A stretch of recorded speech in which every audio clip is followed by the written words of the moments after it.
What is up? Welcome to the first episode of Fighting Illini Live. The Illini have joined the Voice of College Football family, and I, Nate Keogh, your host, am here to bring that to you. What's up, guys? I'm really excited for this, really excited for this opportunity. I'm glad Illinois is getting their dudes at this company, and let's do it, man. It's a really exciting time to be an Illinois fan. This is the best Illinois team that I can personally remember. I'll get into that a little bit later. Coming off a 10-3 year, keeping most of the team through next year, not too many big losses. I'll also get into that later. But yeah, it's a real good time to be an Illini fan. And I'm really excited for this next season. It's 10-3. If you told me that a few years ago, I would not have believed you. This is a great time to be an Illini fan. Um, and a great Big Ten conference as well. They put up that record, 6-3 in the conference. So I'm really excited for this next season. I'm really excited for this opportunity. So I'm Nate Keogh. I've been an Illinois football, basketball fan my entire life. I have a lot of family roots in Illinois basketball and football. Well, that sounds like they played, but I have a lot of roots at Illinois, the university. My dad and my grandfather, as well as my aunt, all attended the university. So I've always been a big fan. I've always been going to basketball games, football games. The most recent football game I went to this year, I went to the Kansas game, week 2. Yes, they went 5-7, but yes, I stormed the field when they won that game because yes, that was an awesome win. That was a ranked win at the time. It's kind of crazy to say that now, seeing where Kansas ended up at the end of the year. But that was a great time. I love the atmosphere. Um, Always been an Illinois fan, but okay, I'm gonna confess with you guys right now. I myself did not go to Illinois. I actually attended Loyola. I know that's a huge trigger word for some Illinois fans. I was not at Loyola when that happened. That was spring 2021. I started the following fall.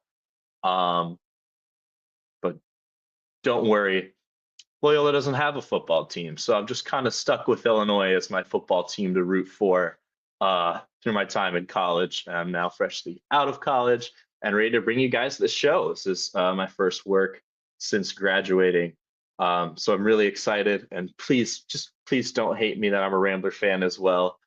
That game was fun to watch. As long as Illinois basketball isn't playing Loyola, I'm rooting for you guys. Don't worry. I spent my whole life rooting for you guys. I'm not turning my back on you. And you're still my football team. Loyola doesn't have a football team that can mess with them. So don't worry about that. Um, but yeah, I've been an Illinois fan my whole life. The best memory I can think of, Illinois football related, is we'll see how many of you guys remember Riley O'Toole. He was a quarterback early 2010s.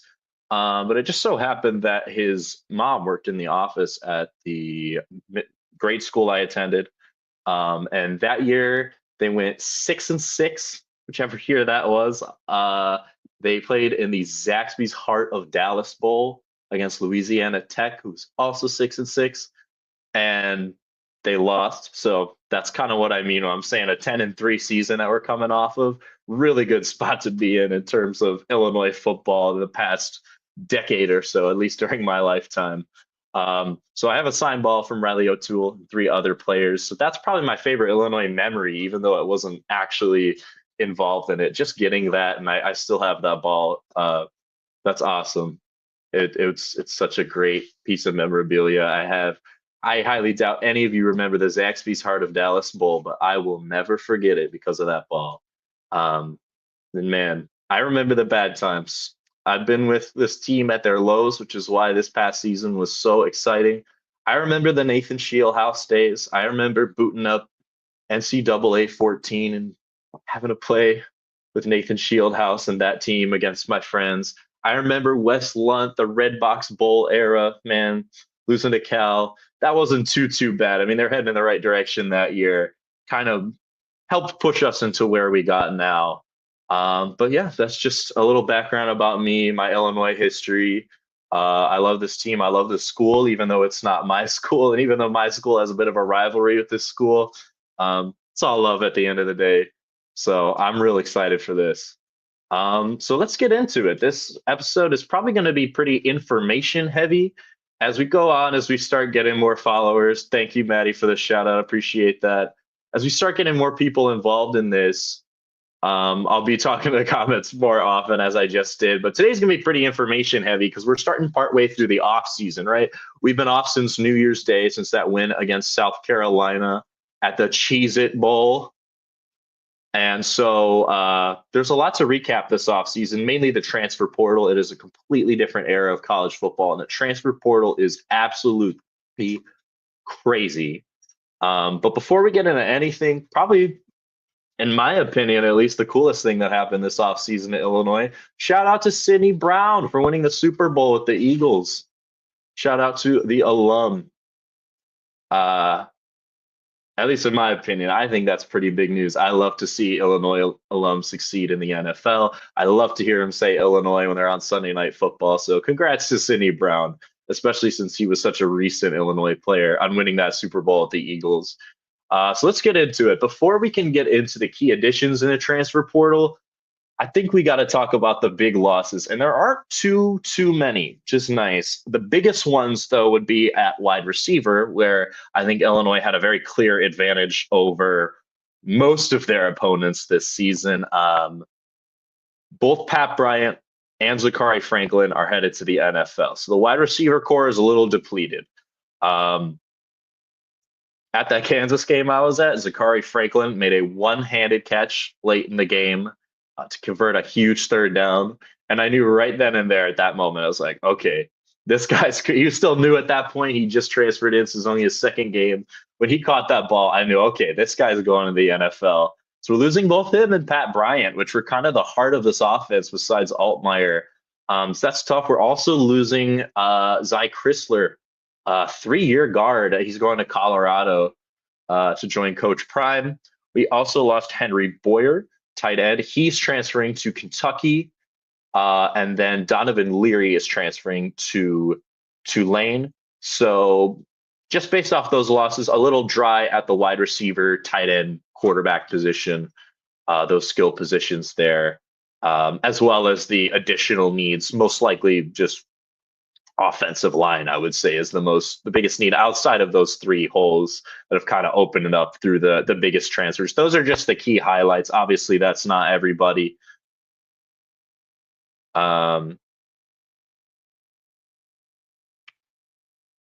But yeah, this team's keeping most of their guys, which I'm really excited about, especially keeping Altmaier, having an experienced senior quarterback like that. Look, Luke Altmaier is not the greatest quarterback in the Big Ten, that's for sure, but he gets the job done. He's a guy that doesn't have to play hero at the quarterback position. He takes great care of the football, and that is so underrated. He's not going to pack the stat sheet. When you watch him play, he's just smart, man. He's just smart with the ball. He protects the ball, and that's huge. It's kept them in games.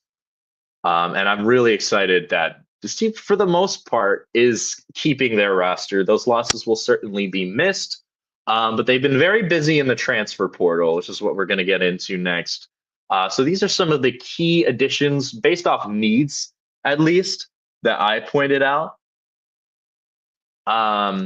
So we have Devin Stoffel, a tight end. He is a junior. He's transferring from South Dakota State, the Jackrabbits, man. I pick them in March Madness every year because they're always like a 15 seed, and they never do anything. But if they're back, I'll pick them. I will pick them till they win. So we got him coming in at tight end. He is on threes, tight end number 94 in the transfer portal. So top 100. He's about where Henry Boyer is at in their rankings. I don't have his off the top of my head. Nate the Great. Thank you, TJ. But he's about the same ranking there. They also picked up Keelan Crimmins. He was the punter at Purdue. He's ranked on threes punter 40. If you know anything about Purdue's last season of football, though, I'm sure he was punting a lot. So practice makes perfect. I'm sure he's going to be a nice addition. It's kind of like when the Bears drafted Torrey Taylor and he's playing at Iowa, the 4th round pick, but it's like, well, He's at Iowa. They're punting quite a bit. He's getting in some good work. So I think that's a solid addition. So I pointed that out. He was the All Big Ten punter last year. Um, Again, makes sense. He's probably punting a lot at Purdue, but I'll stop throwing shade at Purdue. I have too many friends at Purdue. I'm sorry. I'm sorry. You guys are setting off here. And then next is Aiden Napick. He is an offensive lineman. He's transferring from Idaho, pulling him from the Kibby Dome. He's a nice addition to the offensive line because he's on three. He's offensive tackle number 21 in the transfer portal this offseason. So that's really solid O-line help. I'm excited about that. And then lastly, at wide receiver, we have two pretty decent wide receivers coming in so far. The first is Hudson Clement. He is on three's wide receiver 47 in the transfer portal. And I'm excited about him because also his brother, who's a defensive back, Murphy Clement, they're both transferring from West Virginia together. They'll likely match up in practice against each other. That's got to be so much fun.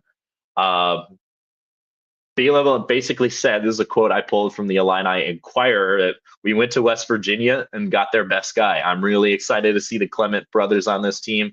I think that's a cool story. We're going to be monitoring that all year long. And Clement fills a much needed hole at wide receiver with the absence of Pat Bryant and Zachary Franklin, of course.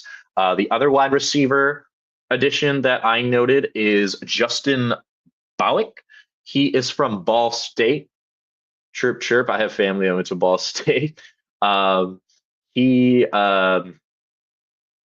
should be solid as well. Hopefully those two are filling in nicely for Pat Bryant, Zachary Franklin. Those are certainly big shoes to fill after the duo they were this past season. But I really hope that they can get it done, and I'm excited about these guys. Until you give me a reason not to be, I'm going to be really excited about these guys. They also got, so at quarterback, so we lost, it was Donovan Leary that we lost to Tulane. He's going to the Green Wave, one of my favorite names in all of college football. But yeah, Ethan Hampton. So he's the NIU quarterback who beat Notre Dame. So I guess he'd likely be our backup with all the experience he has. So that's a pretty solid backup, I would say. Again, I know NIU didn't have the best year after that, right? We're not going to base all their success just off that one win, but wow. They thought it was a good win, I mean, obviously this guy's got something going on. So I'm excited about that. Fills the backup quarterback hole. A shout out request. A Drewster shout out. Drewster, ILL, what's going on, man? Yeah. I'll get used to these shout outs the more I do this, I guess. That was kind of rough. But Drewster, love you, man. Shout out ILL. Let's have a great season. Let's make the playoff this season. I'll get into that. I think they can, but I'll get into that. All right. And then we also got a Wisconsin trio coming in. These are the last key transfer portal additions that I highlighted. We have a trio of Wisconsin players, all from their defense. We're basically just pulling their whole defense. So the top one is James Thompson Jr. He is on threes, defensive lineman number 20. Love to have him. And then we also have linebacker Leon Lowry. He's on threes, linebacker 82 in the portal, and defensive lineman Curtis Neal. So it's pretty interesting and pretty, I don't want to say lateral move, but that's just kind of how it feels anytime someone transfers in the same conference, especially Wisconsin to Illinois. I mean, I guess based off the season Wisconsin had, that's definitely an upgrade, but you kind of know what I mean. It's interesting how he pulled three Wisconsin players, all part of the defensive unit, especially two defensive linemen transferring together. That's interesting. They should have really good chemistry from the go since they've already played together. I'm excited about them as well. So those are our biggest transfers so far. Obviously, the transfer portal is still very much open. There's a lot going on, but some nice additions. Nothing insane. Like nothing is like, oh my God, this guy's going to be our best player. I sure hope and that's one of these guys. There's nothing that stands out huge, but these are some of the names I wanted to note of how we're filling out the rest of this roster, since most of the roster is staying the same again, mainly outside of wide receiver. So I'm excited about that. And recruiting class so far has been decent. I won't get into that too much today. I kind of wanted to save that for later. But I think it's hard to talk about the key additions without talking about the recruiting class a little bit. So we'll get into it a little bit here, and then we'll get into some schedule predictions for you guys. But yeah, as far as recruits go, they have 33 commits so far. Obviously, there's a lot left to be done there as well. They have 1 4-star and 21 3-stars in those 33 commits. So a very solid class coming in. Their 4-star is a defensive end. His name is Eric Gale. He's coming in from Cincinnati. I'll have to do my research on him, and I'm sure we'll go in depth on him later. But that's always exciting to get a 4-star. The only other thing I really noted that really stood out to me, because again, I want to get into the recruits later in this season, is they got quarterback Carson Boyd from East St. Louis. I watched him in their state championship game against, I believe it was Geneva High School. He was very good. They scored something like 50, almost 60 points in that game. But he's officially listed on, what website did I pull this from? It's not on 3. I'll have to get a source on that for you guys because I closed the tab. But he's listed as a QB/defensive tackle. That stood out to me for obvious reasons, because what? He's like Travis Hunter if it was like a QB defensive tackle is. I don't even understand how that's going to work. And that's not to say that that's how he's going to play at Illinois. Illinois certainly has a history of QBs that can play other positions. They look at Isaiah Williams was a quarterback when he came to Illinois, and now he is a wide receiver. I believe he's on the Lions this past season, his first year in the NFL. So watch out for that, I guess. That could be an interesting two-way Travis Hunter, Shohei Ohtani combo. I just feel like that's such a more odd combo than Travis Hunter's wide receiver DB, though, because those kind of go hand in hand. Quarterback defensive tackle is pretty wild. I mean, I'll have to check his official height again when I get into recruits either next week or later. Probably when we get a whole recruiting class, I can do a whole episode just about that recruiting class. But I think I just thought that was really interesting. I wanted you guys to be aware that there's a QB defensive tackle officially listed, Carson Boyd, coming to Illinois next year from East St. Louis. Watch out for him. We'll see what happens with that. So those are our key additions this offseason. Again, I don't want to repeat myself too much here, but they're keeping the same team for the most part, and I'm pretty excited about that. No crazy transfers, but they're filling out the roster nicely. And those are the kind of guys you really need. You can't try to hit a home run with every single transfer. I'm sure they can hit a home run. I especially think Hudson Clement, a wide receiver, very much home run potential coming over from West Virginia. But that's what I got for the roster so far. You guys let me know if you think I missed anything major in the comments. And I'll get into that this week, next week. Anytime. You guys never feel afraid to send me something I missed, correct me on something. We're just here to talk about it. So have no fear of that. All right. So that's the offseason overview. I want to get into the schedule right now, because the most fun thing we can do at this time in the offseason is talk about the schedule and just make our predictions now that we recently have that schedule. So I'm going to take a look at this. Now, I purposely have not looked at their schedule in depth. I know their opponents, but I haven't looked at the order of their schedule yet, because I want to cold react to this right now. Very first episode, making these predictions in February. We'll see how they're holding up in September and December. But those are my earliest predictions, or these will be my earliest predictions. And yeah, I want to cold do it. I want to give you guys my most genuine reaction to this. Because I mean, I think what better way to not only start this show, but also the start of our 2025 season together, uh, looking at their schedule. Now we've covered the key recruits that we've had since the transfer portal has opened. Okay, so this schedule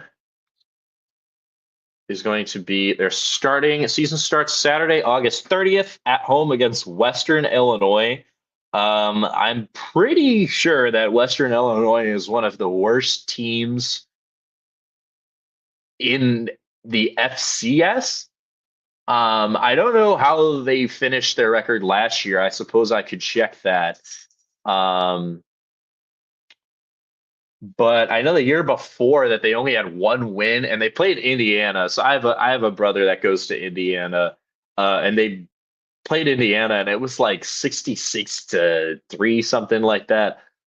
I don't think that game will be a problem. So that's a win at home against Western Illinois. And then when week 2 on September 6th, that's when things get interesting. That's a game at Duke. The times are not announced yet. I would love to see that be a night game. That's kind of the week 2 Kansas of this past season, in my opinion, because Duke is a very similar school like that. It's a school you think of as a basketball school firsthand, but they've been solid. I mean, they had Riley Leonard 2 years ago. So I mean they've been doing solid in football, as had Kansas been until this past season. But I think at Duke is a fun matchup. I think that early on that will establish who uh, this team is in a non-conference, because I don't think we're going to get a great idea of who this team is against Western Illinois. The Leathernecks. That's a sick name, the Leatherneck. God, this is why I love college football so much, college sports. You got the craziest team names in here, and I love it so much. I'm here for it.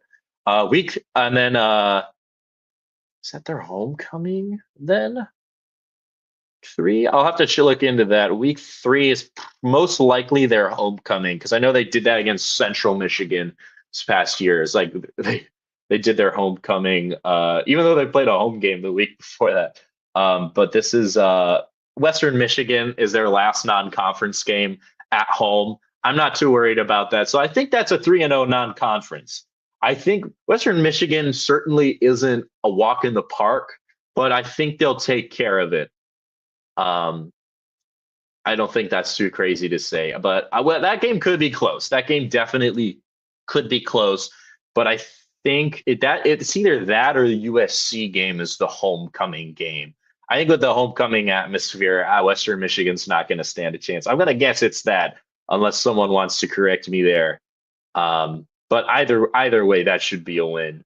And I think they win at Duke. I think they win at Duke as well, but that'll be a nice road non-conference game that'll give them some confidence going into the Big Ten schedule at 3-0, because oh my God, that first game Saturday, September 20th is at Indiana. And Jackson Johnson in the comments, my guy, you are exactly right, because that is the biggest game of the year. I feel like Indiana and Illinois are in very similar situations. And I think that if Illinois had Indiana's schedule, I don't want to knock anything Indiana did. They had an incredible season. That was got to be the greatest season of my lifetime that Indiana football has had, unless a big Indiana fan wants to correct me on that. But in that Indiana game at Indiana, facing a playoff team, Indiana's back, Illinois is back. They're both not really known as football schools. They've always had this basketball rivalry. That is a huge game, and that is when we will know for sure by week 4 who this team is, because Indiana game is massive. Indiana has, I mean, they lost their quarterback, they lost people, but they're doing fine in the transfer portal. Indiana is going to be at similar strength as they were last year, as I think Illinois will be, as I've already gotten into. So that is the key game.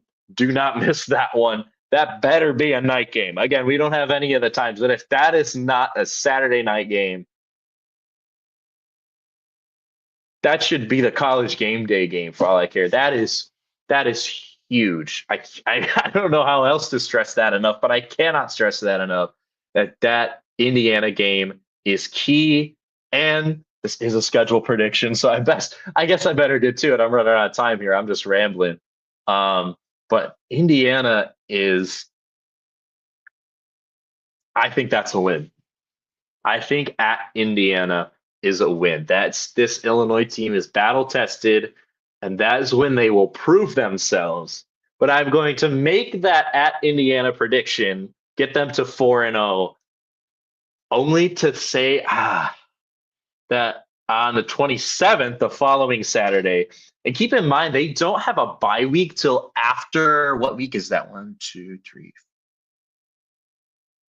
7. So the first 7 weeks they don't have a bye week. That's kind of unusual for the modern day college football scheduling. Again, unless I'm wrong on that, but at least in my understanding, a lot of teams take a bye week during their non-conference schedule.